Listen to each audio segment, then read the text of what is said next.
White privilege allows those of us defined as white to remain isolated. 80 to 85% of white folks live in communities where there are almost no people of color around in that direct neighborhood or adjoining neighborhoods, which means we are isolated and we know far less about people of color than they know about us, which isn't very functional for a nation that is increasingly not like us and a world that never was, right? For a long time, we were able to live under this illusion that the world was white and that America was white. America has never been white, and the world most certainly has never been white. Right? Most of the people in the world are not white, they don't speak English, they're not Christian, they're poor, and they're female. So they don't look anything like the folks who run the show in this place. Right? And so if we talk only about them having to assimilate to our norm and get to understand our ways, and we're isolated from a more global norm which is much more of color and much more culturally different than what we may be used to, then we're the ones who are unqualified for damn near everything in the 21st century. You see? So that's how it harms us. It also harms us by increasing the likelihood of our falling prey to those racist stereotypes that are so common. See, when you're isolated from people of color, it's much easier to think that stuff about them, that they're dangerous and they're horrible and they're coming to get you and they're going to rob you and rape you and beat you and maim you. Because that's the imagery you get in the media. That's what you see on cops. That's what you see on Real Stories of the Highway Patrol. And you don't have the personal interaction to disprove it, so you fall prey to the stereotype, and then what happens? You let your guard down to the folk building 50 bombs in your basement because you hadn't talked to them in a week and a half, and they look just like you because you gave birth to them. They're your own children. They're the children of somebody else. And so white folks are five times more likely to be attacked by another white person than by a black person, but we're looking out for black people and looking out for Latinos and looking out for poor folk generally. Meanwhile, that's not the folks who pose the greatest risk to those of us in those white enclaves. So we let down our guard to the real danger because we're looking for the danger down the block. And then when chaos comes to our community, we get on television and we say, this wasn't supposed to happen here. But we use this passive language, and that's the problem. We can't have an honest dialogue if we keep using this passive language. Now, the other problem with talking about white privilege is that we always have the folks who want to say what? They want to say, well, now, not all white people are privileged, because they're poor white people. I have been one of those poor white people. Okay? I have been one of those white folks just above the poverty line, literally, but of course had some family to turn to. So the fact that my mom and dad didn't make a lot of money and we were just this much above welfare receipt, poverty-stricken, if we used an honest definition of poverty in this country, which we don't, we would have been under the poverty line. But we had that family we could turn to, so even in the worst of our times, we had a little access to something that, for the most part, the overwhelming number of people of color don't have. And what I find so interesting about this discussion, that somehow, well, since there are poor white people, there's no such thing as white privilege. What seems so preposterous about that is it ignores how racial privilege operates within a class system. Okay? We take it for granted. We understand, if we're paying attention, that we have a class system, that we have stratification and inequality on the basis of economics. And within that class system, the fact that there are white folks who are poorer than Oprah Winfrey doesn't mean anything. Because if I'm poor and I'm white and I go to the bank to get a loan and Oprah walks in next to me, I'm not competing for the same house as Oprah. We understand that. She can buy and sell me 20 times over. That doesn't change the reality of white privilege, because I'm coming in with my $50,000 in income or my $30,000 or my $20,000, and I'm competing with the black, the Latino, the Asian Pacific American, the indigenous person with 50, with 30, with 20, not Oprah.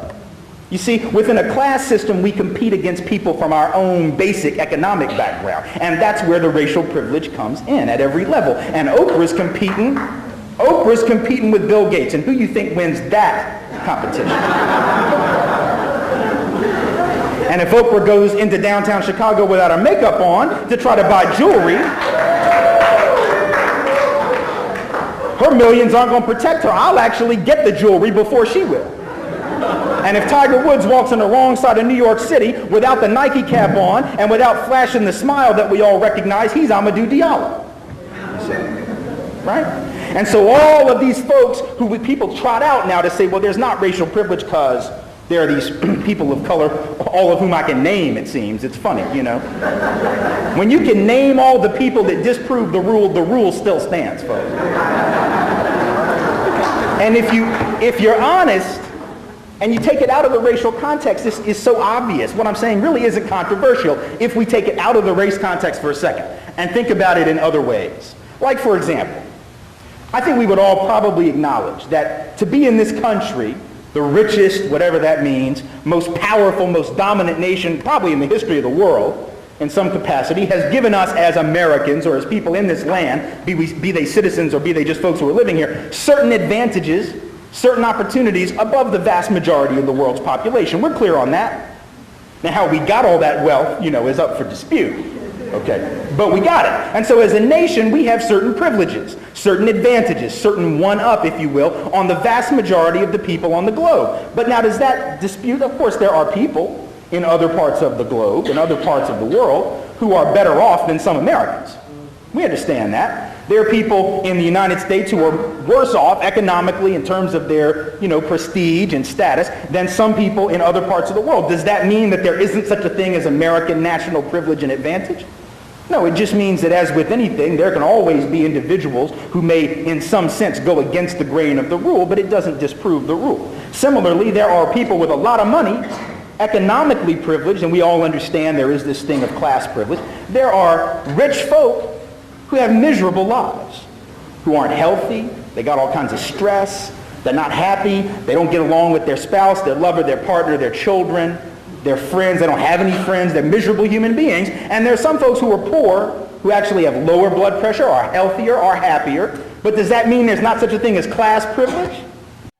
Hello and what's up, good people? Welcome back to the channel, and I hope you're doing great from wherever you're watching this video from today. Now, today I have a great video lined up for us, an opportunity for all of us to really learn from this gentleman, one of my favorite ever white scholars when it comes to matters anti-racism and racial justice. It's none other but Tim Wise. And this particular speech, he delivered it about 2 decades ago, but you listen to it closely and it's like he delivered it just the other morning, because everything he's saying about privilege, about opportunity, about systemic advantage still shapes and defines the world we live in today. And the good thing and point to note here is that Tim Wise is a white man, and he doesn't speak as a survivor, as a victim. He speaks as someone from inside the system. You know, it's him saying, I know the system, I know it exists, it has benefited me, you know. So, and actually, today we live in a society where speaking about racism, oppression, and white supremacy gets you labeled as playing victim or playing the race card. While we live in a moment where white racists, proudly claim to be colorblind, as if refusing to see color, makes them less racist. But the greatest irony here that, is very obvious is those who scream the loudest, I don't see color, are often the ones silently benefiting the most from color itself. So color blindness is not neutrality.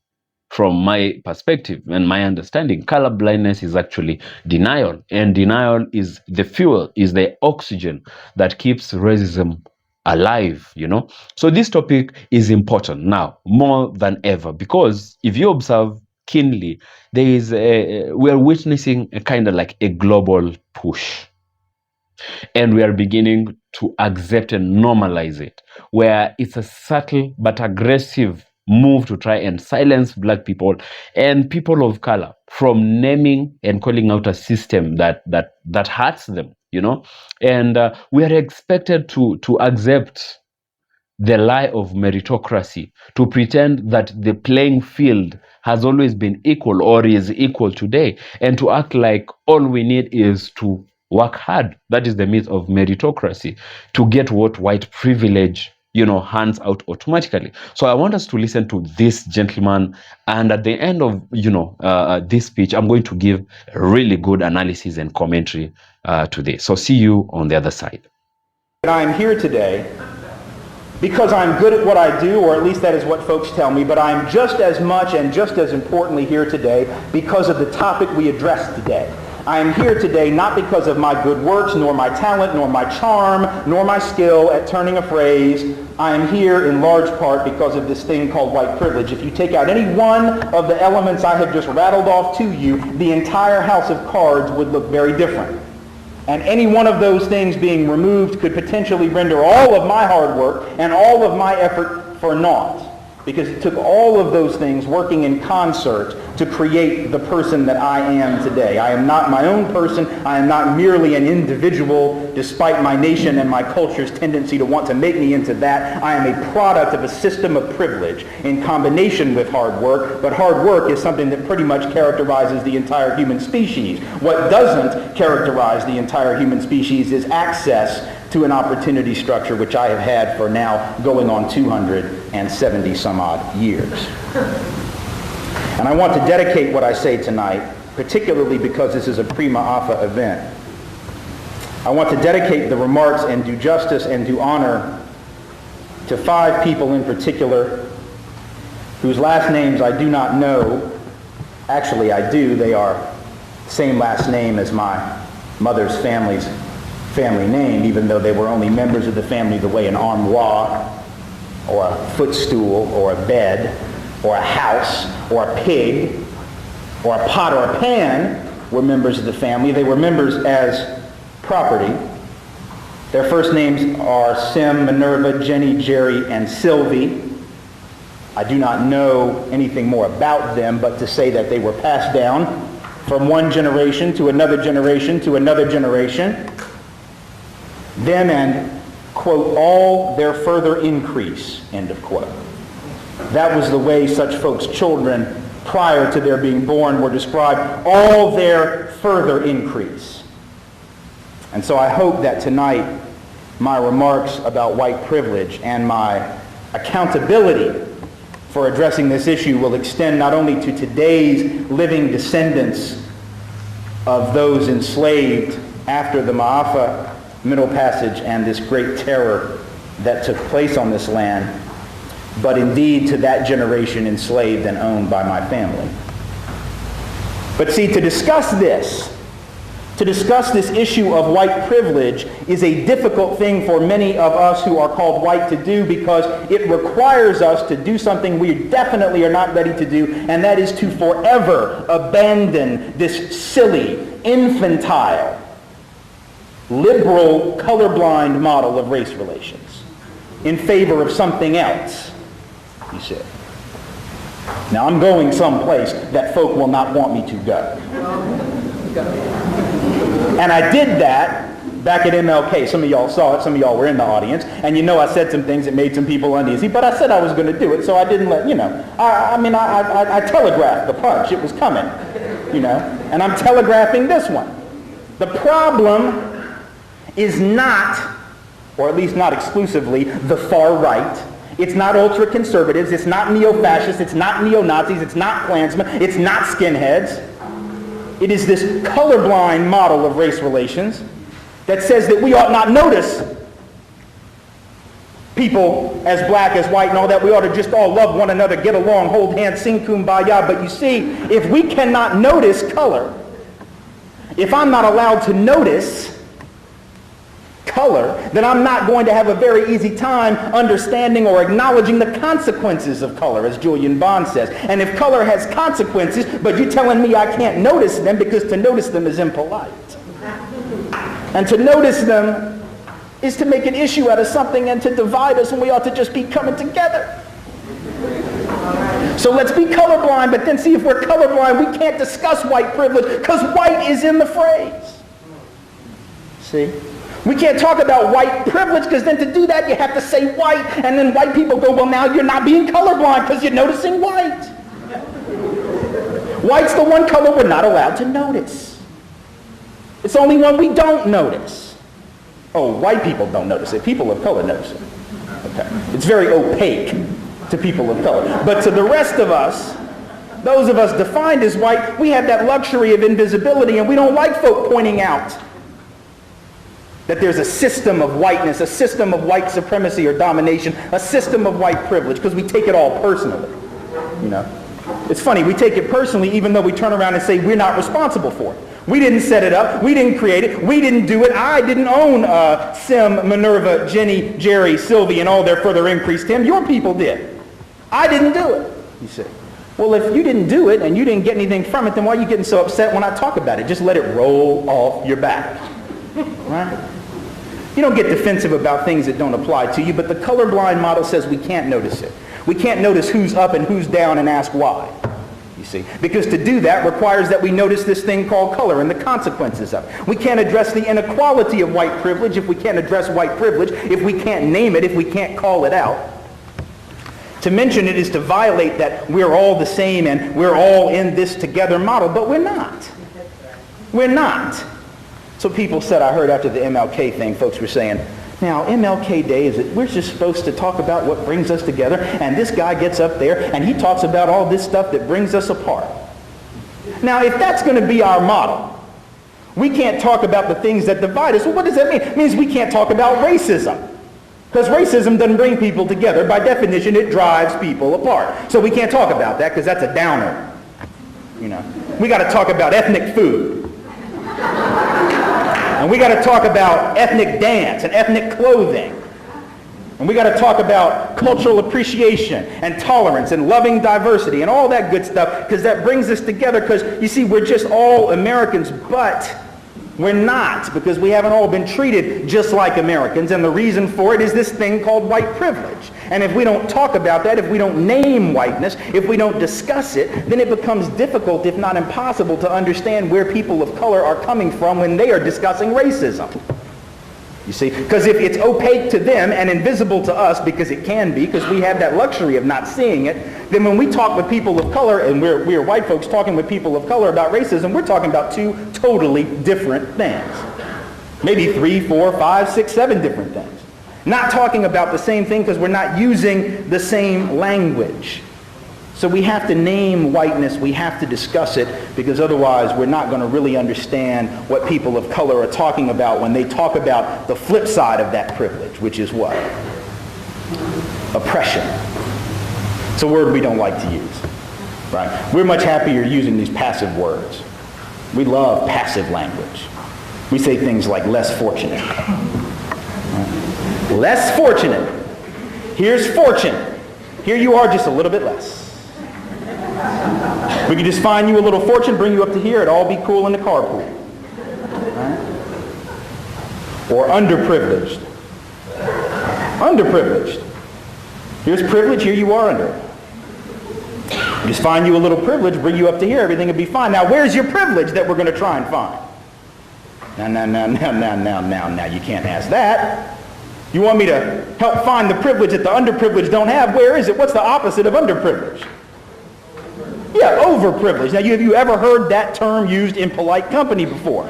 You'll hear the term privilege, you'll never hear anyone say overprivileged.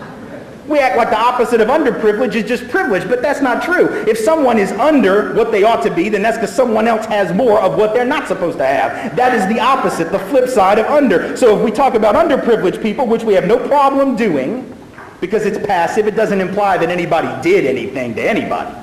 Folk just woke up and here was privilege and here they were. How'd that happen? It's like the bumper sticker says. You know the R-rated version, I'll give you the PG version. The PG version is stuff happens. Right? You know the hard version. Stuff happens. Stuff doesn't just happen. Only a very privileged person could believe that. This is a bumper sticker that I know had to be created by my people, because there's no way that people of color would have come up with a sticker that says stuff happens, because they know better. Stuff gets done. Okay? Stuff gets done by people to people. Right? And back again, and back and around again. It doesn't just happen, right? But we use this passive language, and that's the problem. We can't have an honest dialogue if we keep using this passive language. Now, the other problem with talking about white privilege is that we always have the folks who want to say what? They want to say, well, now, not all white people are privileged, because they're poor white people. I have been one of those poor white people. Okay? I have been one of those white folks just above the poverty line, literally, but of course had some family to turn to. So the fact that my mom and dad didn't make a lot of money and we were just this much above welfare receipt, poverty-stricken, if we used an honest definition of poverty in this country, which we don't, we would have been under the poverty line. But we had that family we could turn to, so even in the worst of our times, we had a little access to something that, for the most part, the overwhelming number of people of color don't have. And what I find so interesting about this discussion, that somehow, well, since there are poor white people, there's no such thing as white privilege. What seems so preposterous about that is it ignores how racial privilege operates within a class system. Okay? We take it for granted. We understand, if we're paying attention, that we have a class system, that we have stratification and inequality on the basis of economics. And within that class system, the fact that there are white folks who are poorer than Oprah Winfrey doesn't mean anything. Because if I'm poor and I'm white and I go to the bank to get a loan and Oprah walks in next to me, I'm not competing for the same house as Oprah. We understand that. She can buy and sell me 20 times over. That doesn't change the reality of white privilege, because I'm coming in with my $50,000 in income or my $30,000 or my $20,000, and I'm competing with the black, the Latino, the Asian Pacific American, the indigenous person with 50, with 30, with 20, not Oprah. You see, within a class system, we compete against people from our own basic economic background. And that's where the racial privilege comes in at every level. And Oprah's competing with Bill Gates. And who you think wins that competition? And if Oprah goes into downtown Chicago without her makeup on to try to buy jewelry, her millions aren't going to protect her. I'll actually get the jewelry before she will. And if Tiger Woods walks on the wrong side of New York City without the Nike cap on and without flashing the smile that we all recognize, he's Amadou Diallo. Right? And so all of these folks who people trot out now to say, well, there's not racial privilege because there are these people of color, all of whom I can name, it seems. It's funny, you know. When you can name all the people that disprove the rule still stands, folks. And if you're honest, and you take it out of the racial context, this is so obvious. What I'm saying really isn't controversial if we take it out of the race context for a second and think about it in other ways. Like, for example, I think we would all probably acknowledge that to be in this country, the richest, whatever that means, most powerful, most dominant nation probably in the history of the world in some capacity, has given us as Americans or as people in this land, be they citizens or be they just folks who are living here, certain advantages, certain opportunities above the vast majority of the world's population. We're clear on that. Now, how we got all that wealth, you know, is up for dispute. Okay, but we got it. And so as a nation, we have certain privileges, certain advantages, certain one-up, if you will, on the vast majority of the people on the globe. But now, does that dispute? Of course, there are people in other parts of the globe, in other parts of the world, who are better off than some Americans. We understand that. There are people in the United States who are worse off economically in terms of their, you know, prestige and status than some people in other parts of the world. Does that mean that there isn't such a thing as American national privilege and advantage? No, it just means that as with anything, there can always be individuals who may, in some sense, go against the grain of the rule, but it doesn't disprove the rule. Similarly, there are people with a lot of money, economically privileged, and we all understand there is this thing of class privilege. There are rich folk who have miserable lives, who aren't healthy, they got all kinds of stress, they're not happy, they don't get along with their spouse, their lover, their partner, their children, their friends, they don't have any friends, they're miserable human beings. And there are some folks who are poor, who actually have lower blood pressure, are healthier, are happier. But does that mean there's not such a thing as class privilege? Well, of course not. We wouldn't even think to make that kind of an absurd comment, that there's no such thing as class privilege just because some poor people are better off, you know, physically and emotionally than some rich people. Similarly with ability status and physical ability. We all, I think, would admit that folks who are physically able-bodied have certain advantages, certain privileges. We have certain access, certain immunities, if you will, certain opportunities that are either off limits or much harder to come by for those who have physical disabilities. It's a privileged status to be able-bodied. Does that mean that there aren't some people with disabilities who are richer than folks who are able-bodied? Well, of course not. Right? There are folks who we may very well know who are very well off, have lots of prestige, lots of status, despite a serious physical disability that has limited them in some way or resulted in discrimination against them. Does that deny the reality of able-bodied privilege? Of course not, you see. And that's not controversial when I put it in those contexts. But then you bring it back to race, and we're supposed to believe that because there are some white folks worse off than some people of color, therefore this reality of white privilege as a system doesn't exist. Well, that just doesn't make any sense. It's not rational, it's not logical, it doesn't follow the facts, it doesn't follow basic common sense, but people say it anyway. Now I could sit here and rattle off to you all of the statistical information about the material privileges that whites enjoy throughout all levels of the class system, in jobs, in education, in lending and banking, in the criminal justice system. But I'm not going to do it because I want to spend some time on other things. And if you're interested in it, you can find that data. It's out there. Like the saying, the truth is out there. The truth is out there. The data is clear, whether you're talking about lending, education, job opportunities, the criminal justice system, housing, any of these different institutional sectors. The advantages that obtain to those of us defined as white are massive and amount to billions of dollars worth of additional assets in terms of housing, tens of billions of dollars in additional assets in terms of income and money received in wages every year, even when we're not any more qualified and often less qualified than our counterparts of color. We know what the privileges are in the criminal justice system if we pay attention to things like racial profiling and who gets shot for holding the remote control in their hand and who doesn't. Made some people angry with that one in January, so I thought I'd throw it out there again. But I don't have to go through any of those numbers. All I have to do is ask you the following question, and you ask it to other folk out there, and it'll make the point as well as any statistic will. Let us pretend for a minute that I had a pill with me tonight that I could offer to you. And this pill was magic. And I offered it to everybody in the room who was white. And what this pill would do is it would render you, in the eyes of anyone who didn't already know you, strangers like police officers you don't know, possible employers you don't know, loan officers at banks you don't know, security guards at the mall you don't know, people who see you on the street or in elevators that you don't know, would render you black or brown. Now, to the people who already knew and loved you, you'd still be your old self. So I'm not doing the experiment Andrew Hacker did a few years back where he said, you know, how much would it take for you if you're white to become black? Because that experiment was frankly flawed. Because most people don't want to change who they are, right, in either direction. Most people don't want to become something they're not. I'm modifying the experiment. That's not my experiment. I'm telling you, you get to stay who you are in the eyes of everybody who knows you and when you look in the mirror. But people who don't already know you, strangers to you who you have to go ask for a job alone, who you have to interact with when you're shopping or when they stop you on the street, they will see you as black or brown. Now, do you take the pill or do you say, I think you better keep the pill, Tim? Well, now we know what the answer is.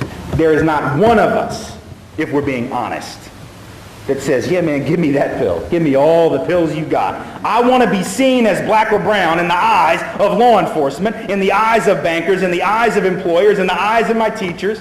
Nothing could be better than that. Give it to me, you know. But yet now we say, even as we admit we wouldn't take the pill, we still got folks running around saying what?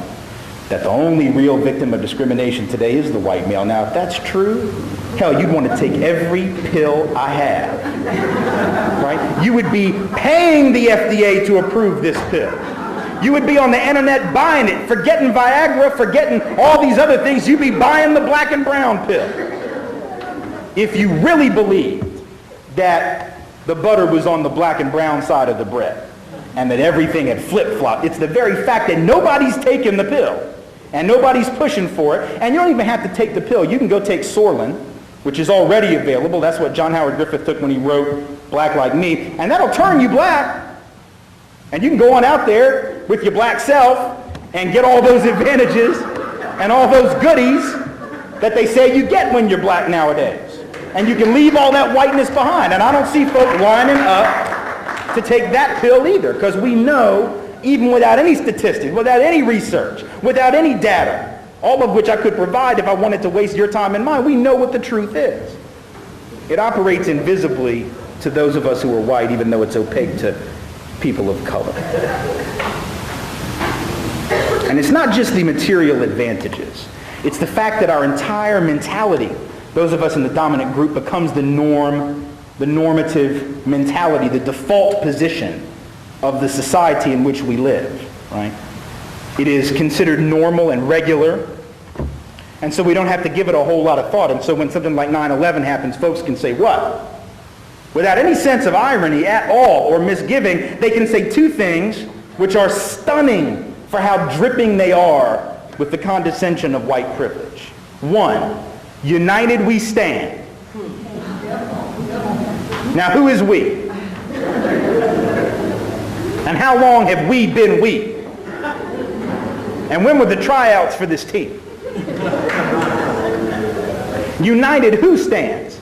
See, because you talk about being a united nation when people of color have 2 to 3 times the poverty rate of white folks, 2 to 3 times the unemployment rate, regardless of the health of the economy, right?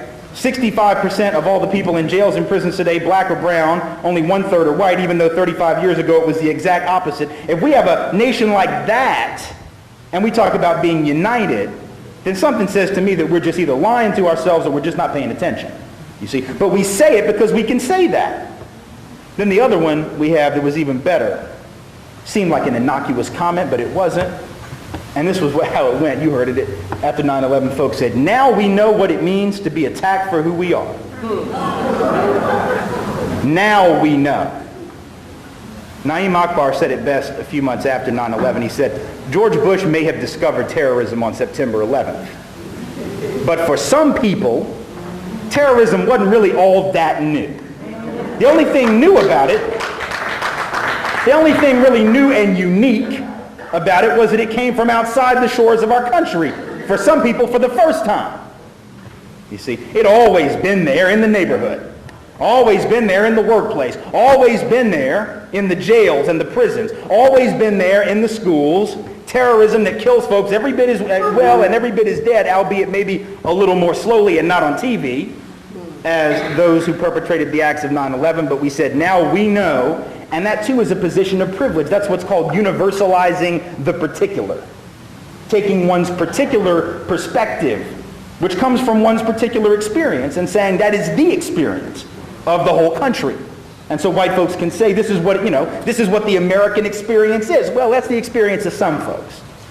It's like back a few years ago during the refugee crisis in Kosovo, I was watching CNN, and they were talking about it, and the reporter, the host of the show, Talk Back Live, it's that one where they all sit around in what looks like a shopping mall with big buttons on it says, hi, my name is Bob.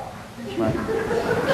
And Bob wants to say something, So they interview Bob, and Bob says something, and then the host makes some comment, and then they go to break, and the host's comment was, well, we as Americans just don't know what it's like to be uprooted from our homes and turned into refugees, and we shouldn't take that for granted. I damn near fell out of bed.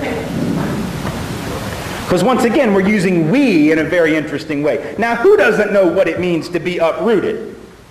See, Sim and Sylvie and Jerry and Jenny and Minerva and all their further increase, their people knew what it was to be uprooted. Mexicans who lost half their country in a war that we started know what it is to be uprooted. Native people don't know much else but being uprooted since we got here. And Japanese Americans certainly know what it is to be uprooted and stuck into internment camps. And Chinese Americans know what it is to be uprooted and used to build railroads or mine to make money for wealthier white folks and told that you can't bring your wife or your family into the country, we just want your labor, and then we'll ship you back. And then Mexican Americans in the middle of the last century, many of them citizens sent back across the border and deported under the Bracero program and sent away from this country, know what it is to be uprooted. Only a few people don't know what it is to be uprooted forcibly from their homes. But see, the folks who don't know are the folks who write copy for CNN, and the folks who do know don't write copy for CNN, and that's the difference. You see, white privilege. The privilege to define reality for everybody and expect your definition of it to stick, because you got the power to make it stick. And the last thing I want to talk about before I'm done and before we have our breakout type sessions is this. I've talked a little bit about what some of these privileges are. Some of them are material, some of them are psychological, some of them are very real and personal to us. And other times when I've gone through the whole litany, which I won't do here tonight because I saw in the handout, we're taking it for granted that there is this thing called white privilege. We're not here to debate that, right? And so I'm not going to have to prove it and go through all the permutations of proof that I might, But sometimes when I do that, it's very interesting, because what very perceptive people in the audience will do is they'll say, well, Tim, hey man, you did a great job. You ran down all those privileges. You and Peggy McIntosh list all these privileges. Good stuff, man. You did it. You convinced some of your folks tonight that there's this thing called white privilege. Now answer me one question. Now that you've done your job and you've proven how many privileges there are, tell me why in the world all these folks that you've just convinced would want to give that up. Because we're not a culture that tells you to get rid of your privileges. Am I right? Right? Our parents teach us to count our blessings, not give them away. Right? Be grateful for what you have. Not so you can give it away, just so you'll be grateful. Right? We're supposed to take advantage of our advantage. That's what our culture tells us to do. Our very competitive culture tells us you capitalize on your advantages. You take advantage of them. So if you prove that there's this thing called white privilege, the natural reaction, even of good-hearted, decent people in the white community, is to say, well, damn, I didn't realize all that, but now that I do, I'm not going to give that. I'm not a fool. What am I, some kind of idiot? I mean, I feel bad and all, but I'm not, whoa, So the question is, why would you give it up? And I think this is a very important and unanswered question in this movement. We've got to explain this in a way that allows those of us called white to understand what in fact is in it for the entire community to eliminate white privilege. Because see, it's my position that white privilege is not just effective at killing people of color, it is killing white people. Now, we don't realize it, but for the vast majority of people defined in this culture as white, this privilege is destroying us. It's destroying us internally, it's destroying us externally. It costs us billions of dollars every year on a purely financial level, discrimination against people of color who are, in fact, not just people of color, black folks alone. This is who the study's been done on. If it had been done on Latinos and Asian Pacific Americans and Native peoples, the number would be much higher. Discrimination just against black folks, and just in the labor market, costs the country $240 billion a year in lost income every single year. That's the entire economy, not just black folks that lose that. Our economy loses that. It's about 4.5% of our overall economy every year, just sort of gone because people aren't being paid what they're worth. And so then they can't pay taxes at the same level as others. They can't produce as productively. They're not as efficient as workers because their productive capacity is not being tapped. You know all the economic theories, right? And so on the one level, it's just a huge waste of money which harms us all. But even more than that, white privilege allows those of us defined as white to remain isolated. 80 to 85% of white folks live in communities where there are almost no people of color around in that direct neighborhood or adjoining neighborhoods, which means we are isolated and we know far less about people of color than they know about us, which isn't very functional for a nation that is increasingly not like us and a world that never was, right? For a long time, we were able to live under this illusion that the world was white and that America was white. America has never been white, and the world most certainly has never been white. Right? Most of the people in the world are not white, they don't speak English, they're not Christian, they're poor, and they're female. So they don't look anything like the folks who run the show in this place. Right? And so if we talk only about them having to assimilate to our norm and get to understand our ways, and we're isolated from a more global norm which is much more of color and much more culturally different than what we may be used to, then we're the ones who are unqualified for damn near everything in the 21st century. You see? So that's how it harms us. It also harms us by increasing the likelihood of our falling prey to those racist stereotypes that are so common. See, when you're isolated from people of color, it's much easier to think that stuff about them, that they're dangerous and they're horrible and they're coming to get you and they're going to rob you and rape you and beat you and maim you. Because that's the imagery you get in the media. That's what you see on cops. That's what you see on real stories of the highway patrol. And you don't have the personal interaction to disprove it, so you fall prey to the stereotype, and then what happens? You let your guard down to the folk building 50 bombs in your basement because you hadn't talked to them in a week and a half, and they look just like you because you gave birth to them. They're your own children. They're the children of somebody else. And so white folks are five times more likely to be attacked by another white person than by a black person, but we're looking out for black people and looking out for Latinos and looking out for poor folk generally. Meanwhile, that's not the folks who pose the greatest risk to those of us in those white enclaves. So we let down our guard to the real danger because we're looking for the danger down the block. And then when chaos comes to our community, we get on television and we say, this wasn't supposed to happen here. You know, Victor Lewis, who's one of the cast members of Color of Fear, and I know some of you know Victor, has this great analogy. He says, one of the greatest costs of privilege to those who have it that they don't realize is sort of like the Titanic. You ever see the movie The Titanic? I know some of you did. You don't want to admit it because it's sort of sappy, but it made an awful lot of money, so some of you went 2 or 3 times. And did you ever notice now, when the Titanic hits the iceberg and rips the hole in the bottom of the ship, now who are the first folks getting wet? The folks in steerage, right? The poor folks who couldn't afford a better seat, a better bed, a better cabin, right? And so they're the ones down there playing cards, having a much better time, actually, than these stuffy folks on the promenade deck, but that's a different story. And they're the ones getting wet. Now, they know what chaos is, because it's all around their feet, and they can see the water coming up, right? It's gaining, oh, well, it's gaining 6 inches every 30 minutes. Ooh, this is bad news. But of course, now they probably are yelling up to the folks on top, hey, now, we have a problem down here. But see, the folks on top have the luxury of not paying any attention to the people on the bottom because they never did. They never had to, right? They have the luxury of ignoring them, of silencing them, of not listening to their voice. And so they don't heed the warning, right? And so they just keep on going about their merry business, and now the water's getting a little bit higher. Now it's in 3rd class. Pretty soon it's in 2nd class, and pretty soon you know what happens. And it should be pointed out that one of the reasons the Titanic did not have enough lifeboats is because they wanted to add 10 feet in either direction on the promenade deck to make folks strolling and mint julep drinking a little bit more pleasurable. If they hadn't had to add those 10 feet in either direction, there would have been enough boats and nobody would have had to have died. But they had to add to the privilege, you see, of the folks who paid 1st class, and then folk died. So in a sense, it's very much the same. When folks start getting laid off, when economic downturn happens, who gets hurt first? People who are poor and working class, but then you see upper middle class, professional, white collar folks getting laid off, and then they act like the world is coming to an end because they don't know how to deal with that. You see chaos in schools in inner city, you see crime and violence there, nobody says anything, does anything, pays any attention to what the folks in those communities do in response, which many times was to implement programs to address violence. In the city schools, they do that because they've known they had to, usually with very little help from the federal government or from state governments.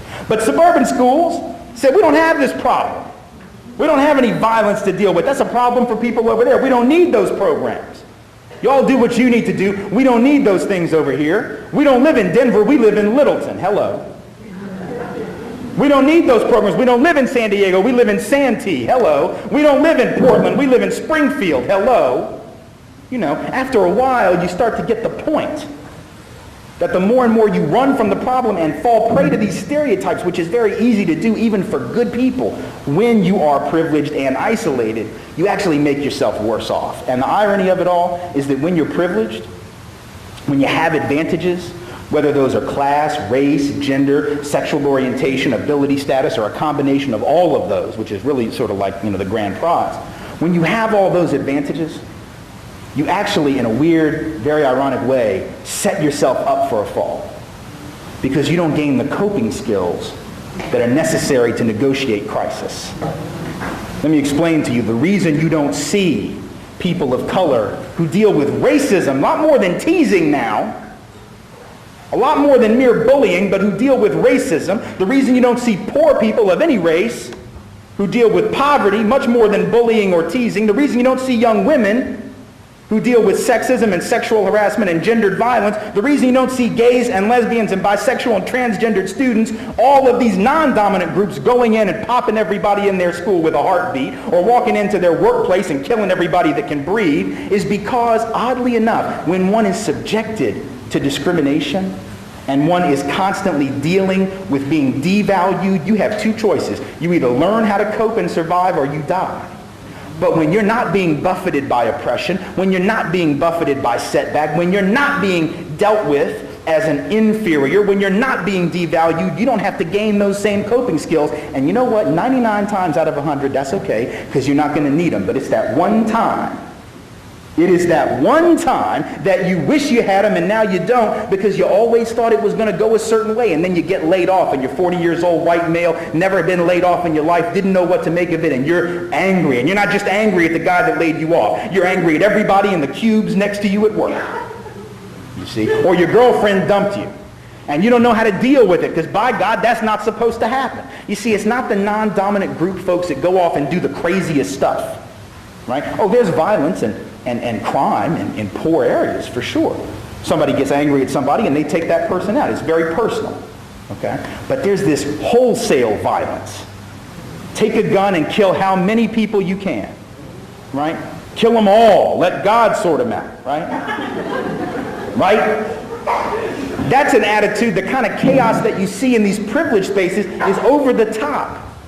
Right? You see all kinds of interesting things. Child sexual molestation, 75% more common in white communities than black and Latino communities. Alcoholism, drug abuse, suicide, eating disorders, self-mutilation or cutting. All of these interesting pathologies, much more common among the privileged, not only white folks, but white folks with money. Now, what do all of those disorder or dysfunctions have in common?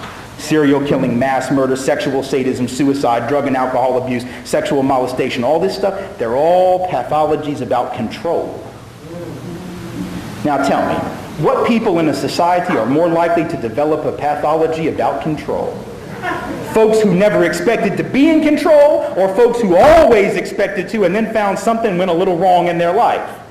See, I'm suggesting to you that privilege creates this sense of entitlement, a sense of expectation that's dysfunctional because things don't always go the way you expect. James Baldwin said it best. He said, the person who cannot suffer can never grow up, can never learn who they are. But that man who is forced to snatch his humanity from the fires of human cruelty, that rage to destroy it, learns something about himself if he survives the effort and even if he doesn't, that no school on earth and indeed no church can teach. He gains a sense of his own authority, and that is unshakable. For in order to survive, he must learn to hear the meaning behind the words, to look beneath appearances, to take nothing for granted.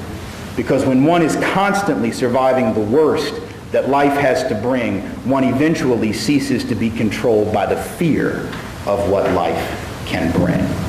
You see, and so there comes a point where that privilege, although it sustains you if you have it for a long time, eventually it may let you down when you most need it. When I wrote that Santee piece, I got an email from a member of the Columbine SWAT team who said to me how right I was by talking about the sort of blindness of that community to think that there could be chaos there as well. He said, let me tell you what happened when we showed up at Columbine High School. We got there, those of us in the flak jackets, ready to do what we do what we would have done in Denver, which is go in and try and save whoever we could, and if people died, they died. This was a rescue event, a rescue mission. But we got there, and our commanding officer said to us, now you can't just go in there with guns blazing, because these are, and this is a direct quote, these are white people with money and nice cars, and if we do something wrong, they will sue us blind. Now here you had people with all kinds of privilege, racial and economic and geographic, all these kinds of advantage, but when they really needed it, see, it let them down. Because you have to deal with privileged people a certain way. You have to defer to them. Right? You have to kiss them in the posterior region. You have to make them happy. Right? And by making them happy, it might mean treating them better, and in the process of treating them better than you would somebody else, their kids die. Right? And so privilege has a downside. It has a flip side. Unless we make this clear to people, unless we make this part of the rap, so to speak, if all we do is list the profit side of the ledger without the loss side of the ledger, for those of us who are white, the real risk and the real damage that privilege does to us, we're only going to get the most altruistic or saintly to join this battle. We have to show folk that there is indeed a shared victimization. Oh, it's not the same. It's not that white folks are victims of institutional racism the same way, or white supremacy or white privilege the same way that people of color are, but we're victims nonetheless. We are damaged by it. It turns us into something we're not. It turns us into collaborators when we don't want to be. See, even those, the best of us who don't want to be here, and I know I'm over time, but I got to tell this last little thing and then I promise I'm done. Those of us who want to be something better and something different. Those of us who resist racism, who fight it every day. This system of privilege turns us into collaborators as well. And so when I'm in 5th grade in Metro Public Schools in Nashville, Tennessee, and I'm encountering a racist teacher who doesn't like me because of my close associations with black male students, and those were my friends, those are the folks I hung out with, and she was in this school system way too long, wasn't happy with that, viewed me as a race traitor, whatever kind of terminology we want to use, and made the mistake of telling my mother.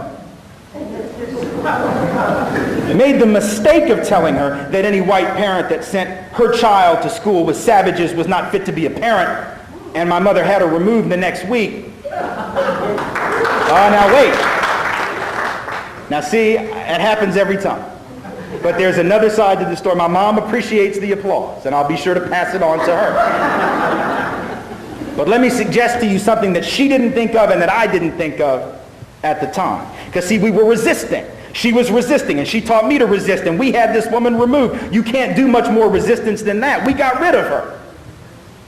But I went back to school on Monday after she was released on Friday. And I sat in those advanced placement classrooms and honors classrooms with all white children, being told in a way much more subtle than Miss Crownover could teach it, that indeed those black children were savages. They didn't need her to teach that lesson. They could just track us in different tracks and they would teach it that way, see? Plan B. Right? And so my mom didn't see it. I went back to school and I was a collaborator with that because I didn't see it, she didn't see it, and therefore we didn't challenge it. So even the best of us are turned into something we don't want to be as long as this system exists. My grandmother, my father's mother, you've read this essay, some of you. One of the most anti-racist people I ever knew. Nobody in this room or me, myself, am going to be able to compare to her. When she was 17, she stood up to her clan father now, because she'd fallen in love with this Jewish man who would become my grandfather and was already tired of his racism toward black folk, and this just sort of pushed her over the edge. And she went to him at the age of 17, 1937 now, and said, I'm tired of it, I'm not living with it anymore, and I'm going to give you two choices tonight, Pop. You either take your robes into the front yard and you burn them, or I am going to take your robes into the front yard and I am going to burn them. And he did it. And he quit the Klan, and he changed his life, and he accepted my grandfather and became a different man because he was challenged by this freedom fighter of a daughter of his. And she would stand up to others all throughout her life, but see, despite that commitment, despite her strength, despite the courage it took to do that, despite the clarity with which she fought racism for all of the years of her life that I knew her for sure, and going back before I was even born, for all of that, the last years of her life came, and like an awful lot of folks in this country and in this world, she began to suffer from the effects of Alzheimer's. And in those last few years of her life, if you know anything about the disease, now you know how it operates. First it takes your memories, and it makes you forget names and places and who you are and who your children are. And you go through these phases: anger, insecurity, paranoia, rage. And she went through all of them, all the while being cared for by black women. And now what do you think? In those moments of rage, in those moments of insecurity, in those moments of anger, or in those moments of paranoia, she called her black nurses when the chips were down. So you can just play it over and over in your head. You know what she called them, a word she never would have used from conscious thought and would have slapped the white off my face had I used it. But it was there, and it had been waiting. It had been hiding. It had been lurking in the far recesses of her mind for the opportunity to reassert itself and explode like a bomb, and it did it. When the chips were down, she reverted back to her conditioning because it's all she knew. She couldn't have been more clear. She couldn't have been more strong in her resistance, but it had turned her into that thing. Because when the chips were down, she had to take advantage of the only thing she had left, because her mind was gone, her health was gone, her family was gone, her memories were gone, but her whiteness remained. And so that word was one of the last words that she would utter before she stopped talking at all. And it says nothing about her. Not a thing. But it says an awful lot about her culture, and an awful lot about the place that she was raised, an awful lot about this world and this society. When you can't remember how to feed yourself, put a glass of water to your lips, or wipe your own ass. But you know what to call a black person when you're mad at them, because you were taught that around the same time that you were taught to ride a bicycle. And just like riding a bicycle, once you get it, you never forget it. You see, that's the problem, because if that's true for her, if that's what racism did to her, if that's what white privilege did to her, if that's what white supremacy did to her, then it's what it has done to me. And I will have to work the rest of my life to undo that in me, let alone in the institutions with which I interact, and so will you, because that is the cost of it to white people. Turning you into something less than the beautiful human being that you were meant to be, you see. And so if you don't think there's a cost and a price to be paid, if you think it's just about helping the other, if you think it's just about bailing them out of a jam, if you think it's just about being there for other people, don't forget that it's also about saving yourself. It is about liberating yourself from the straitjacket that the culture has put on you as a white person and on me as a white person. And we don't talk about that one enough. But in the end, if we don't talk about it, if we don't make it visible, and if we don't eradicate it, we're going to have an awful lot more of us falling prey to that conditioning. And when the chips are down, we will call them in. And I don't want you to do that. And I don't want to do that. And I don't want my daughter to do that. And I don't want her potential children in the future to do that. We deserve better than that. Thank you very much, and God bless.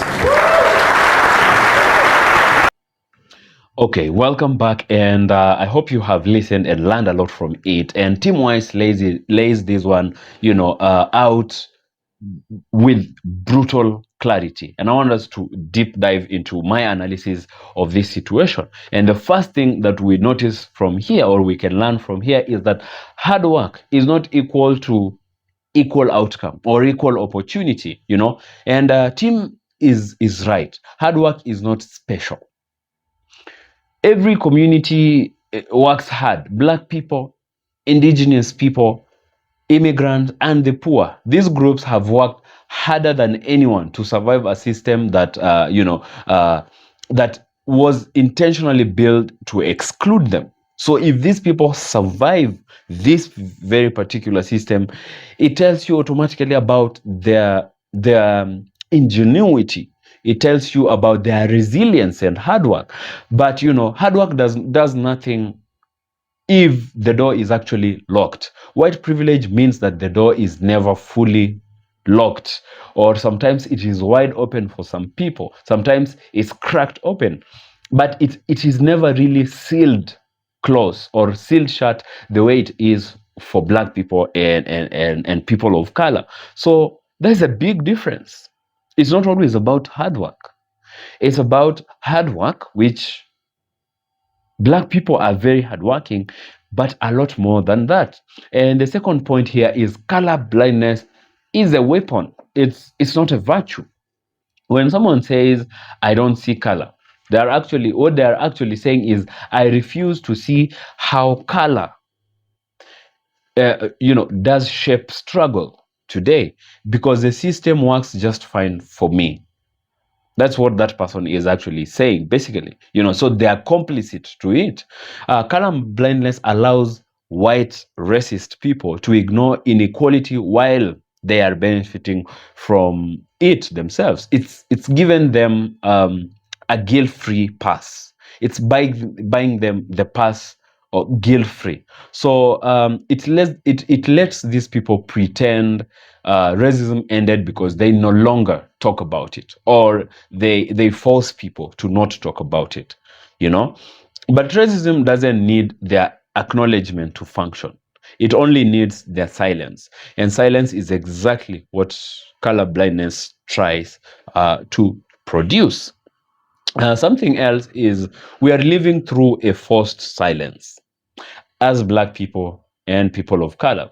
So Tim Wise's words hit even harder today, because society is actually like pressuring Black people or to accept the narrative and other people of color. Racism is exaggerated. They want you to believe that privilege is imaginary, even though we can see meritocracy is real. You just can work hard and become like as successful as everybody else in the white community, And they want you to believe that talking about race is divisive. Holding white people accountable is playing the victim card. But that's not accidental, yeah? You look at it, it's intentional. It's a strategic rebranding of white supremacy. It's gaslighting, basically. So you don't speak about the problems, about history, about why things are as they are today. And we all know that if we can understand what happened in the past, then we cannot explain why things as they are today. Making oppressed people doubt their own experiences is basically gaslighting. Making victims feel guilty for naming abuse is the greatest height of gaslighting. Yeah. So, and why does this speech matter today, about many years later? Tim Wise doesn't just point at racism. He basically points at himself, and this makes him honorable, makes him, you know, loved by black people. He exposes how the system shaped his life himself. He acknowledges privilege as not an insult, but a responsibility. And that's what white people should do if at all they are interested in being anti-racist. And this is what more white people need to understand.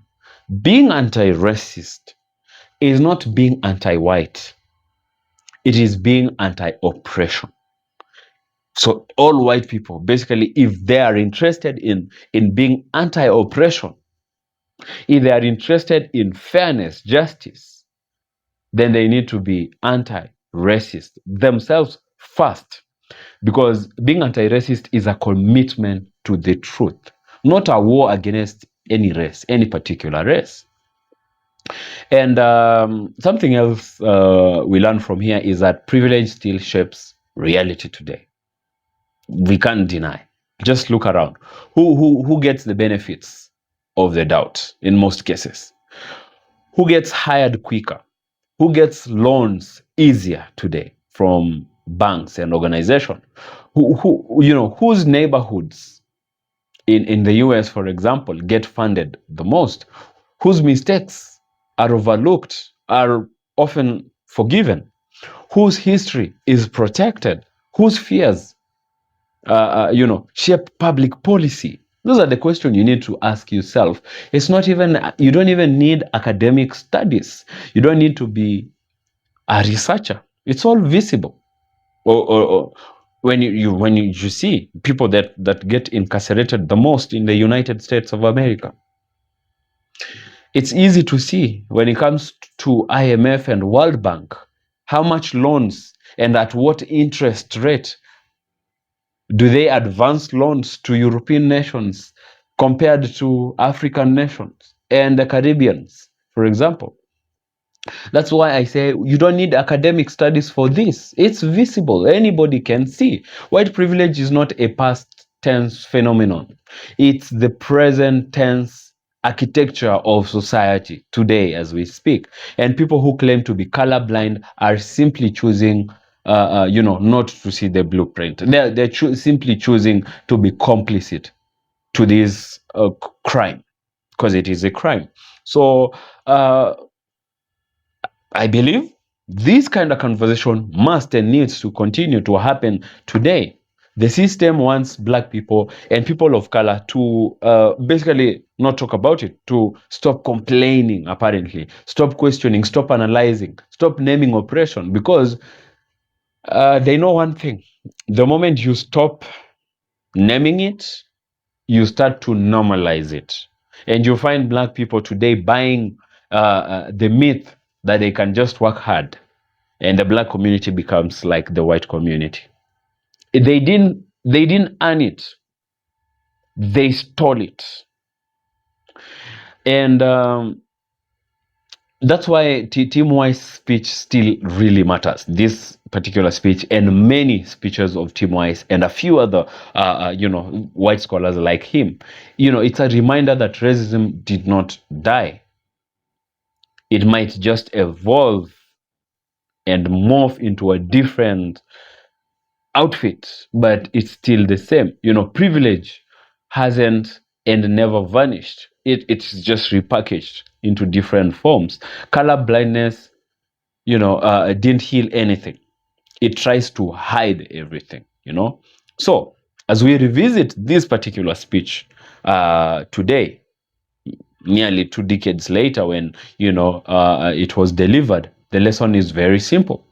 We cannot dismantle what we refuse to acknowledge and refuse to name, and we cannot allow society to gaslight black people into silence. White privilege has existed, has shaped the world, And colorblindness is there and it is dangerous. And meritocracy without equal access is nothing but a myth. Tim Wise used his privilege to tell the truth. And so are we today.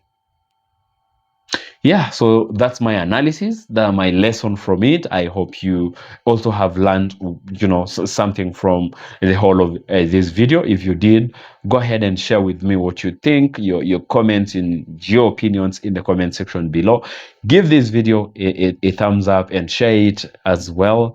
And if you're new to the channel, thank you very much for your time. If you're an old member, thank you very much for your continued support.